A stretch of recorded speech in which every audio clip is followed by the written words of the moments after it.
You know what Julian Alaphilippe's panache attacks are fueled by? Ministry nutrition. You know what I eat when I'm editing these videos? Ministry nutrition porridge bars. Try their tasting box today, 50% off using code ROUGE50. But today with stage 4 of Paris-Nice from Vichy to La Loge-des-Gardes, they used this finish in 2023 when Vingegaard attacked Pogačar and got countered badly. Lost a lot of time. David was in really good shape. It's a hilly stage beforehand. Was cold conditions. The final climb is 7Ks at about 7.5%, quite irregular. So not the hardest climb, but definitely hard enough to create some gaps. And we saw when coverage began, Visma controlling the breakaway. Quite a strong and big break, actually, with Leknesson the closest on GC on 126. They begin the second longest hill zone. Hagenez and Affini controlling with Campenaerts. Visma, what would they do with Jorgensen and Vingegaard? But Ineos, they attack towards the breakaway where they've actually got Ben Swift in it with Vos and Tarling. But as they do that, the heavens open and all of a sudden, I mean, some riders were in shorts. It wasn't that cold that everyone's in Arctic gear. The race is neutralized because it's sleeting, so the weather's changed a lot. Even I got on my walk this morning, I had snow fall on me. And this is what we saw in Flesh last year, when it's okay but cool and the riders aren't fully rugged up, and then it becomes really cold, then problems begin and the riders get very cold. It was neutralized, but it stopped. And then Hagenez was in front, and then a motorbike crashes. It was chaos. Casino, they call it. And Movistar start pushing, even though the race is neutralized, which I'm sure everyone was very happy about with them later. A decathlon team car has a fender bender, and you can see there's sleet on the road, so they were correct to neutralize. And the sun comes out, and the guys are kind of in light gear again, even though it was raining, and then they're at the car. So they stopped again. Sivakov pretty smart, using the moto as a heating source, and then 27 Ks to go under okay weather, they open the race up again. So whenever this happens, there's always riders that suffer, and I think with the neutralization as well, where it was neutralized in two parts and Movistar sent it, there were guys like Felix Gall, Ben O'Connor. They lost 2 minutes on GC today on what was really a glorified medium mountain finish. Ineos, though, they were allowed to start with the same time that they had, about 35 seconds. Tarling brings Vos to La Loge-des-Gardes clear, but unfortunately for him, it was a great tactic from Ineos, but unfortunately for him, Pollitt for UAE and Mads Pedersen. That's the MVP of today, Mads Pedersen. Unbelievable performance. I mean, the cold makes him stronger and the wet, but he reduced this GC group. He was putting the hurt on everybody. And he's done like a 3K pull. Lipovic attacks with 4.2 Ks to go. Bora did a great TTT yesterday, and unfortunately for him, Vlasov was already gone. Jorgensen marking it. Skjelmo's a third wheel. It goes flat across. So Visma just controlling, neither pacing. Castrillo goes. Lenny Martinez reacts. Vingegaard goes to the wheel. Aronsman there. You've also got Lipovic again. Almeida and McNulty playing it cool in this phase. Following in the wheels. And then Lenny gets a gap with Jonas Vingegaard. And maybe if Jorgensen's not there, I think Vingegaard pulls, because Martinez is on 1 minute on GC. But then if Jorgensen wasn't there, then maybe Almeida immediately reacts. So Lipovic starts chasing. Vingegaard doesn't pull because he's got the yellow jersey teammate behind. Almeida throws in a dig, 3.1 Ks to go. There's also Harold Tejada for Astana in the group.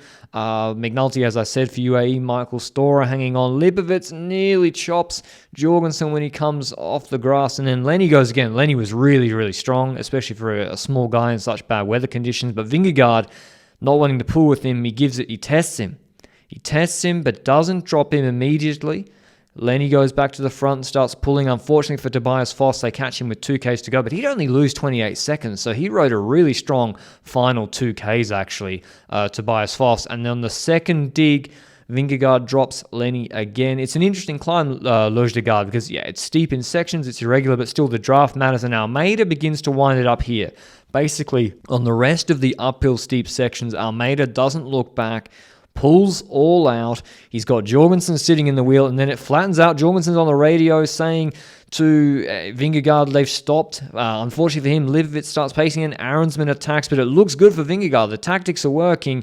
He's up the road. Jorgensen blocking in the wheels behind, but Almeida goes again. 850 to go after the Flamme Rouge.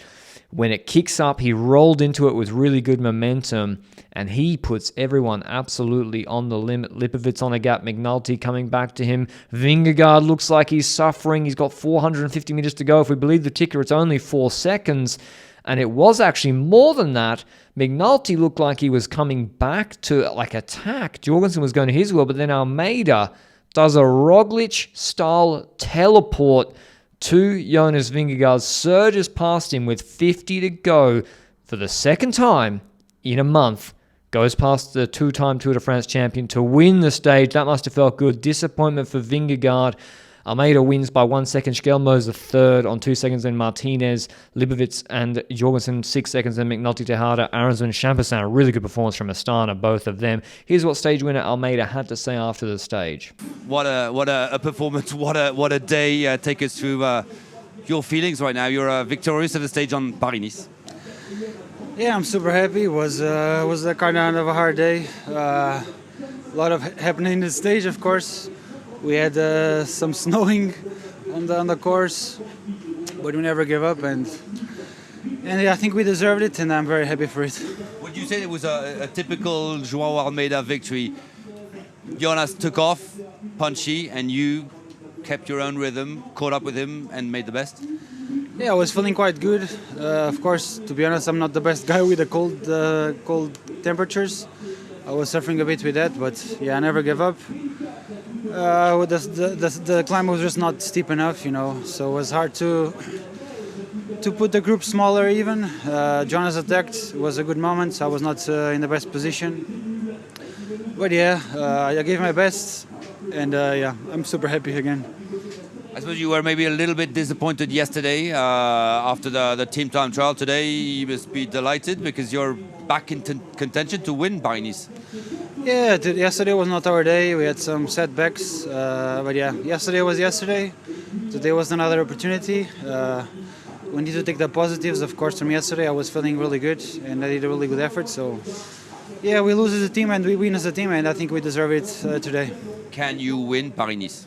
Yeah, I think I can, but it's not just up to me, I think my ship is good, I feel good, and I'm ready to show who is Joao Almeida, but yeah, not everything goes as planned, and for sure I'll give my best. I'm sure it didn't feel good for Vingegaard to lose the stage, but in terms of GC, Visma are pretty much where they were yesterday, except they swapped the two around. Vingegaard takes the GC lead, now 5 seconds ahead of Jorgensen, still with a decent buffer of over 30 seconds to the other GC contenders. The bad weather is coming though, so I fear for the remaining GC stages.